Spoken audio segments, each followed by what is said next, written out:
Welcome to Reclaiming the Faith with Phil Baker, a podcast with a mission to reveal what the earliest Christians believed about the core issues facing us today.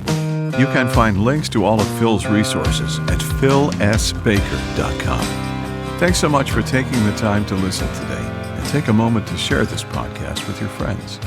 Now, here's Phil. Hey y'all, today in episode 130, I was blessed to interview author Charles Cooper about the wrath of God. Charles does an incredible job describing the many ways we see God's wrath in both the Old and New Testaments, as well as giving us a lot to chew on for the times to come. Go check out Charles's book, The Elect and the Great Tribulation, on Amazon. There's a link to it in the show notes. You can also find a link to Charles's YouTube channel and his podcast, Pre-Wrath Radio, online. So go check that out. Song 2 for my upcoming album, Dusk and Dawn, is almost finished being mixed and mastered, and you should be able to see lyric videos for that song, The End, and also a song called At Your Feet very soon, and there'll be links to pre-order the album as well when I release those two lyric videos. The album looks like it's going to be released on September 16th. So definitely be on the lookout for that. Finally, I'm blessed to be a part of Omega Frequency along with BDK, and go check out our Omega Frequency Live YouTube channel to find all of our content there. All right, well, without any further ado, let's get into my interview with Charles Cooper.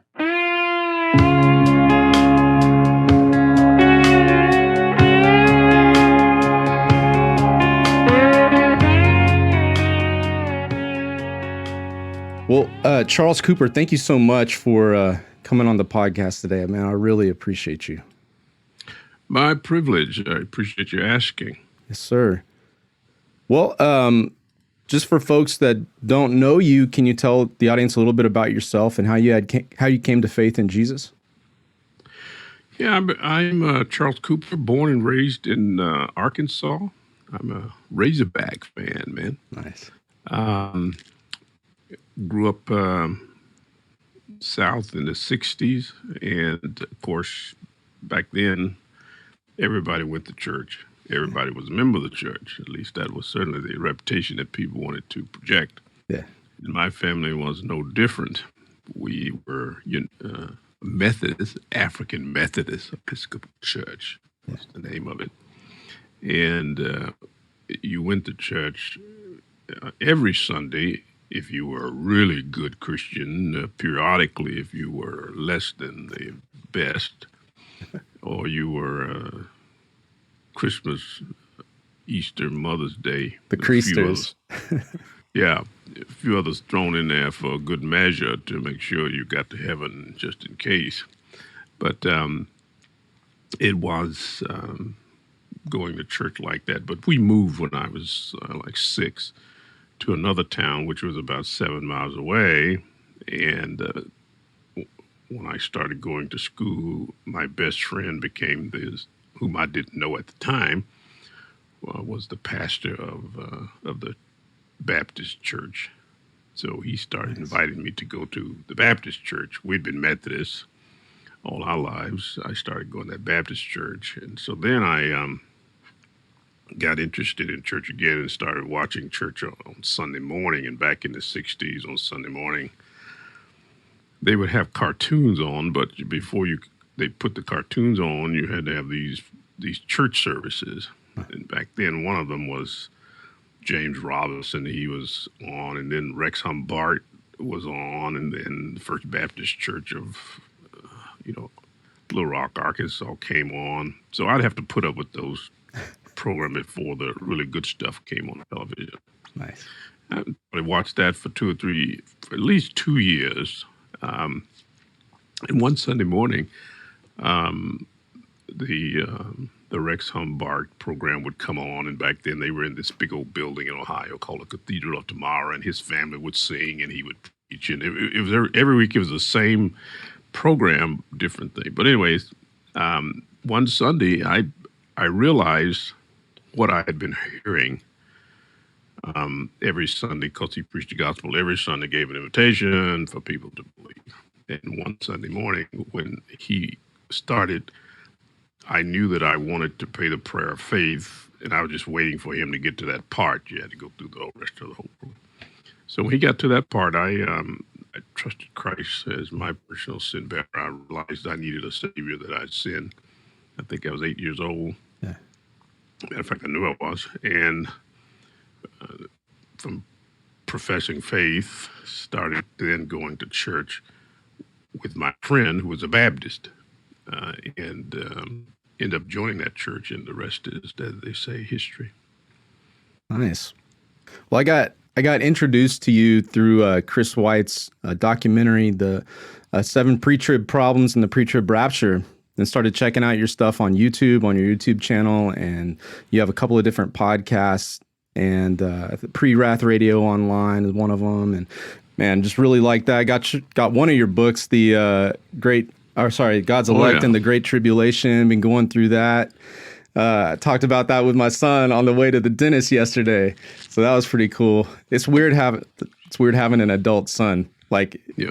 He just graduated a couple days ago. It's weird. Oh, But wow. yeah. But so I'm really digging the pre-wrath stuff. I'm very much into the anti-Nicene writings, and obviously they hold to that persuasion. And so I wanted to talk to you today a little bit about that and about the wrath of God in general. So, what is the wrath of God? Of course, you're talking about an expression of the character of God in the last 40 years of church age, beginning out of the 50s. The emphasis of God moved away from his wrath punishment of sinners to God's love. God loves us. He died for us. He wants to give us a new life. He wants to give us, for all intent and purposes, pretty much everything we've ever wanted, if we would just believe. And so we've seen, at least I have in my lifetime, I've seen an evolving emphasis on an aspect of the character of God. And for the last 40 years, it's really been on the love of God. Before then, there was a little more balance between the quote-unquote turn or burn generation. You either shake, you're going to bake. People trying to get people saved. Now, the wrath of God for most people has come to be focused as an eschatological thing. That is, in the last days, there's going to be this huge conflagration of problems between the wicked man, they call him Antichrist, or the beast, and God, and that God is going to win, and then the winning is expressed through this final blast of the orgy of God, wrath of God. Yeah. So it's come to be more or less an eschatological thing, symbolized in the trumpets and the bowls, or seals. Trumpets is bowls by some people, depending on your view of the book of Revelation. So the wrath of God has been pretty much confined to this final period, which is going to take care of wicked and evil, lock the Antichrist away somewhere, and then eternity is going to proceed with this family of God on the earth, or for 1,000 years and then plus, or forever, just depending on your theology is that. But the expression of God's character against sin, or that which is opposite for himself, evil, wickedness, sinfulness, is dealt with by that characteristic of God we call his wrath. And he will blast or let loose his wrath on that which is inconsistent and refuses to come into compliance with his holiness. So demons, Satan, his artillery, humanity, man who won't repent, they get to feel the expression of God's character, which we call wrath. That side of God which tends to lock a man away and in a burning cauldron of suffering forever. Yeah. What are some various ways that the wrath of God is displayed in both the Old and New Testaments? Well, of course, in the Old Testament, depending on what it is that God is punishing and to what degree he wants to punish, the greatest expression of his wrath to date has been the flood of Noah. The wickedness of man became so pervasive that he found one man, wife, and 3 children with wives, and that's all he saved out of humanity. And he sent the flood on the earth, drowned, killed every man, woman, boy, and girl alive on earth except Noah and his family. And that was in direct response to man's wickedness and refusal to acknowledge God in terms of rights and wrongs. War, pestilence, sending various kinds of painful, harmful, life-taking experiences to man is of a divine or of a supernatural nature is considered expressions of God's wrath. Now, God has sown into the fabric of his creation certain natural laws that, if violated, have a consequence, and that is said to be an expression of God's wrath. So, God's wrath doesn't always have to be the fire and brimstone falling from heaven, killing hundreds and millions at one time. It can be God's expressing his displeasure at man for his sin or rebellion or refusal to acknowledge God's way. And it can be done to a less degree that doesn't involve killing or taking a life, but punishing in some lesser way up to, of course, taking one's life. So many different expressions of the wrath of God. Living a life that can not achieve pleasure, success, and happiness because of God's unwillingness to allow it is said to be an expression of God's wrath. So we shouldn't think of God's wrath as only powerful manifestations of the supernatural utilization of death by God, because it doesn't have to be, yet it would be categorized as part of God's wrath. That's awesome. I think you were hitting on a little bit of Romans 1 there for a bit. Correct. Yeah. Correct. Yeah, absolutely. That's great. So passages like Deuteronomy 9 appear to show God's wrath being poured out on both people outside and inside the covenantal relationship with him. So what are some similarities and differences in these expressions of wrath? Yeah. Well, first, realize that all of humanity, every man, woman, boy, and girl, is in covenant relationship with God through the Noahic covenant. God's covenant with Noah as a result of the flood had several pillars of primacy that all men, whether you acknowledge God or not, you are called to obey.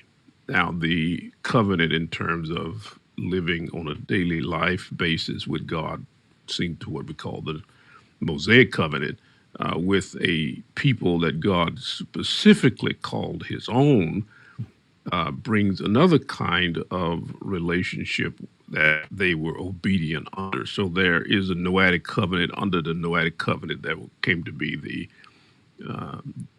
the expression of the Mosaic covenant, which has now come under the new covenant, which is with Jesus, which we get to experience benefits of now under that.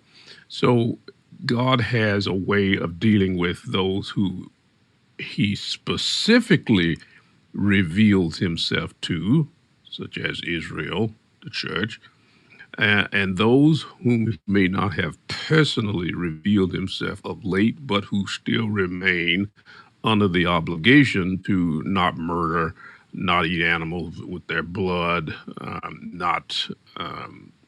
who don't propagate to fill the earth, but who exercise other outcasts, they will experience expressions of God's wrath as well. So you can have expressions of wrath against those who God considers his people because he has revealed himself to them, and those who have not seen a personal revelation but yet remain under the obligation to live according to these natural laws that God put in the heart of man. He knows that something is right or wrong. Now, he can live unrighteously so long until he becomes callous and lack of knowing, but he is still obligated by God. So, with a pre-wrath position, we have the church. If I'm stating it correctly, the church is still on earth during the ministry of the two witnesses, and this causes some people that are more from a pre-trib viewpoint a little bit of trouble, because it seems like the two witnesses are messengers of God's wrath in a sense. So how do you view the ministry of the two witnesses in Revelation 11, and do you see them as messengers of God's wrath? In a limited sense, now I tend to take Scripture. I take Scripture as close to face value as it can be taken and not move into the arena of the absurd. The text says they are prophets. They prophesy. Yeah. Is the number one job. And as prophets in the tradition of the Old Testament, they, of course, had the power to demonstrate the sovereign administration of God, the rules that regulate God's conduct with people, his creation, angels, whatever. So the two prophets in the book of Revelation, we call them two witnesses.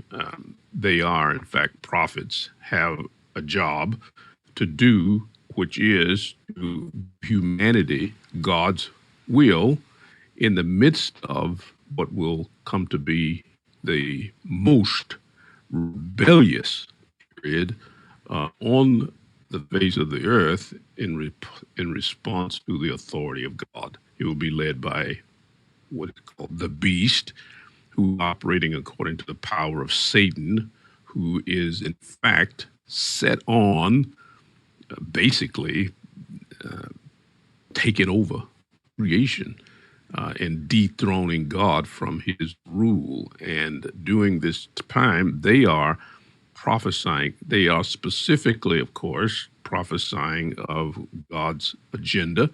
Even though Satan and his Antichrist are doing everything they can to thwart it, they will be severely limited in what they're able to do.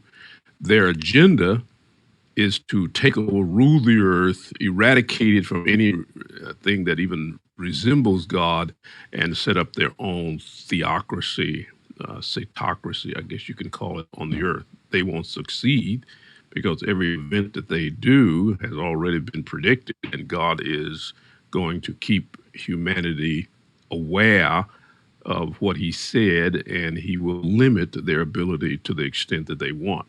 Satan is not, when you read the Bible and you read about the events and what it says about Satan and Antichrist, understand they don't agree with that calendar. They don't agree with that agenda. They don't agree that those things and only those things happen. They are not in compliance. They are seeking to thwart, to go a totally different way. The problem is they're not being allowed to. They would if they could. And one of their frustrations on the earth during the 3.5 years is going to be these two prophets who can call down fire from heaven. They can do all kinds of things that thwart the fullest expression of his wrath that he wants to give, say, his Antichrist. They're not going to be successful. And it's because the two witnesses are going to be extremely effective in thwarting his program, particularly after he desecrates the city of Jerusalem, the temple, or the holy place that would be designated as the throne of God on earth.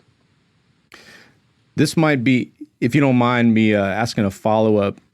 So in conversation with one of my buddies on this, who's pre-trib, we were talking about the ministry time of the two witnesses and the day of the Lord, and he's struggling with how Paul says in 1 Thessalonians 5:3 that there'll be an atmosphere of peace and safety at the initiation of the day of the Lord. People will be saying, that kind of deal. And my response to that, just kind of off the top of my head, was perhaps that's because, or Paul citing the period of the 3-day window when the two witnesses or the two prophets have been killed and the people are celebrating, that now things have gotten a lot better during that time. That happens, right before the seventh trumpet blasts. Right. So I don't know, how would you respond to that contention from my buddy? And he's basically pushing it back against, the church being around during the wrath of, or at least part of the tribulation period. Yeah. That's where you have to pay extremely close attention to the details of the text, because it sets the parameters for you. I believe that Thessalonians 2 sets parameters that will not allow you, number one, to take the event of the day of the Lord down to the last 3 or 4 days, or the first 2 or 3 days of the 30 days that comes result of the 70th week. You can't take it down that far. It has to occur before then, because the day of the Lord starts before then. And according to Paul, the exclamatory statements, peace and safety, occur before the day of the Lord is initiated. That requires backing that up. Now, some people try to back it up too far. I believe you can back that up somewhere in the second half. I don't know precisely where, because we don't have that kind of definition. But the text says clearly, unmistakably, they will say peace and safety. The they refers to those who are in opposition to us, we. So Paul is making a very clear distinction between we, himself included, as the believers, the one who are receiving some very negative consequences, and they, who seems to be the ones who are initiating it. And he says, prior to the beginning of the day of the Lord, that they will be saying peace and safety. Now, this Antichrist is going to have some success in his program as God allows it. He is going to kill lots of believers. There are going to be lots of them, according to the seal, the fifth seal. So if that is true, then there probably will be quite a bit of looking like success, because God is limiting his efforts, but he is not eliminating it. And the unbelievers, as they see it, wow, they're getting to a tremendous amount. Christians are not going to be able to resist. They're not going. Many of them are dying, hiding. They are out of the light and are being killed. They're being killed at such a rate that it looks like they're going to have success. I mean, that's how successful it's going to look from their vantage point. That's why they are saying peace and safety, because that's exactly what Antichrist is promising, particularly if they will come onto his army and become on his side. But it is not saying, it certainly is, Paul is not saying we are saying peace and safety, because we're not. We're the one dying. We're the one that's suffering. We're the ones who are being attacked and seeking to be eradicated. So by paying attention to the textual details, it severely limits who is saying peace and safety. It's unbelievers, those who are, in fact, part of this onslaught.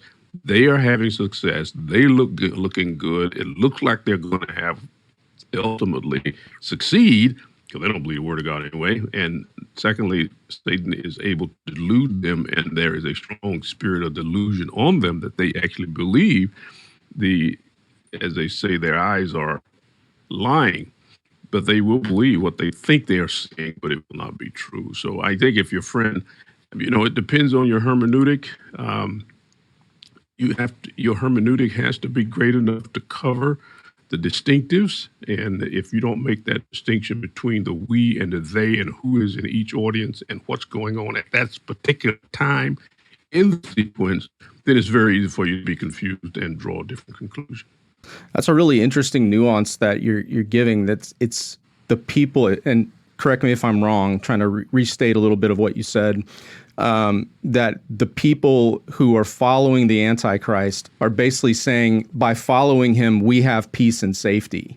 Is that? Absolutely. Yeah, so that seems very similar to what Antiochus was promising Jews, basically, if they would reverse their circumcision in the Maccabean writings, right? If they would come over to the Hellenistic side, you will have peace, you'll have safety. You may even have some financial benefit from coming over to this side. Would you vibe with that? Yeah, and see, when they say peace and safety, now what are they talking about? If you come into the army of Antichrist, or you become part of his fellowship, you have peace and safety. No one is attacking you. No one is killing you. It's the way you get out of being attacked. It's the way you become free from death. It's the way that you no longer have to worry about not having anything to eat. He's promising that if you just come to my side, I'll be your protection, and I'll feed you, and you can eat and do all these things, and no one is going to be killing you. In fact, you're going to become part of the killing machine of those who are still resisting. So if you understand the limited nuance when he's given there, it's very clear that these are people who are no longer under the attack of the enemy, but in fact become part of the attacking enemy.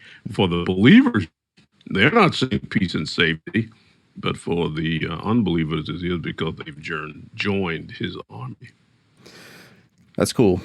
So you've obviously been hitting on some of this stuff already, but how would you explain the church going through the vast majority of the eschatological tribulation period, yet not experiencing God's wrath? Yeah, well, there again, you have to define what is the expression of the wrath of God. Now, Paul seems to draw a distinction.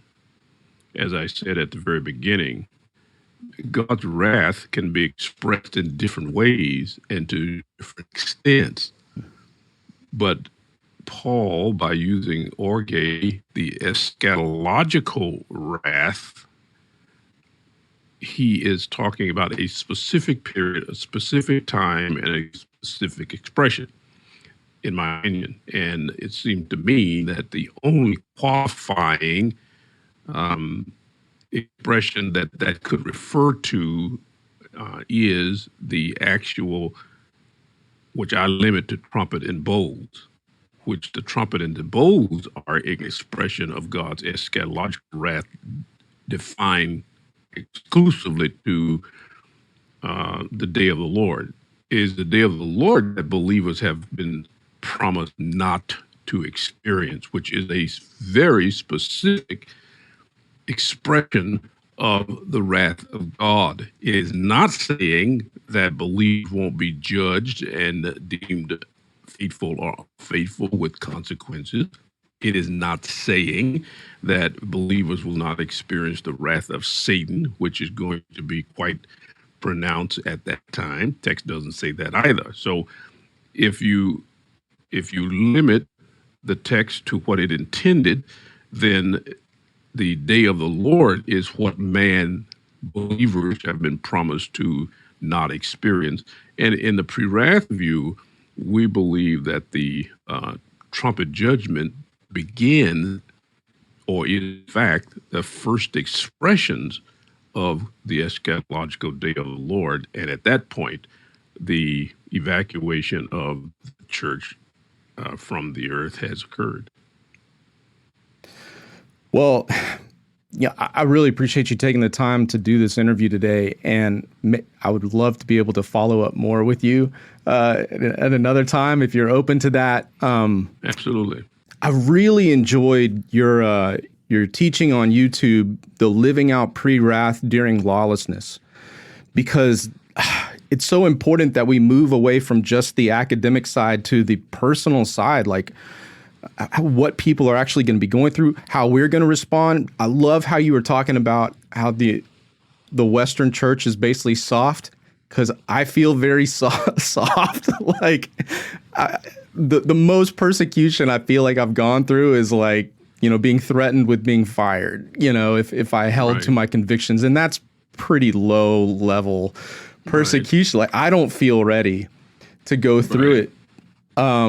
So with that in mind, like, do you have any final words, any advice for folks who are listening to help them endure to the end with Jesus?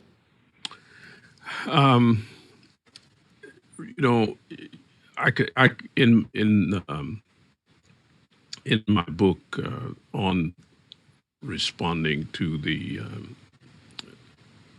tribulation, fight of faith, I talk about that it's your faith that will sustain you, but people, of course, totally go to the end of the equation and they just want to stay alive. They just don't want to suffer any physical discomfort. They don't want their fingernails pulled out or, their toenails chipped off. They simply are looking more at the physiological expression of the wrath of the evil one, and they just don't want to experience that. They don't want to be killed in the streets, just taken shot dead in the street with no chance. They don't really appreciate the dynamics of God's people being the object of unlimited evil.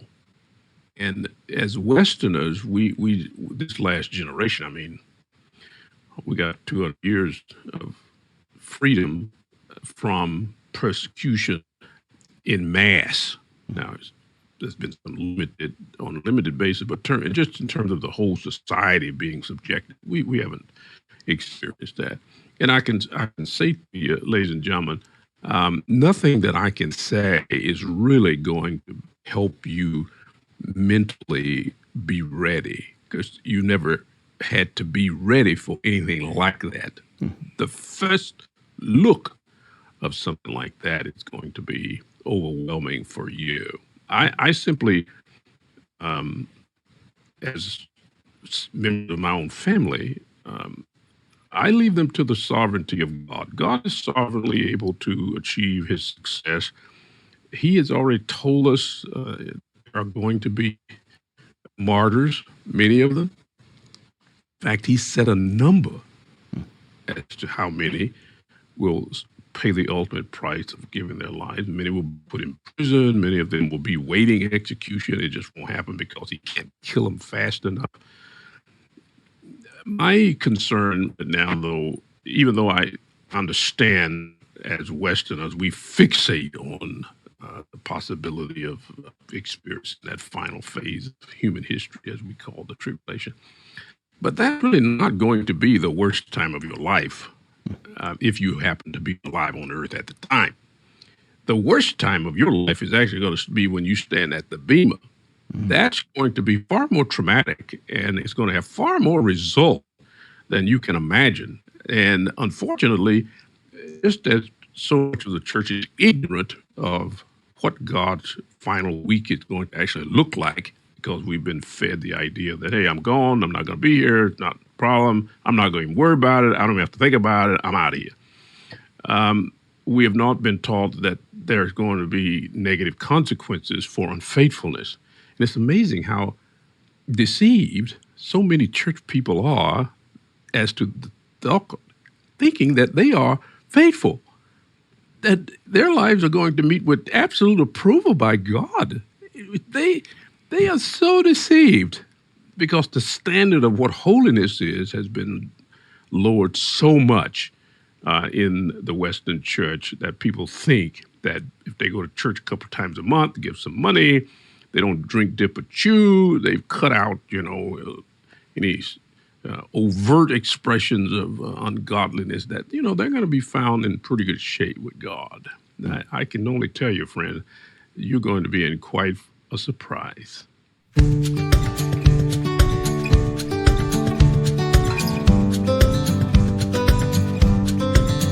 kept my head low and I walked that narrow road as mighty men roamed who devoured both house and home. But I won't forget that day you made yourself known.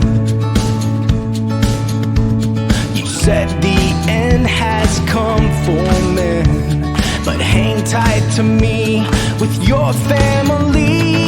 You're the ark I run to from the storm,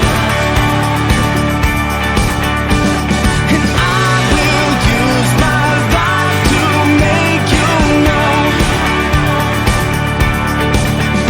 40 days and 40 nights so long. They call me crazy, but that deluge just fades.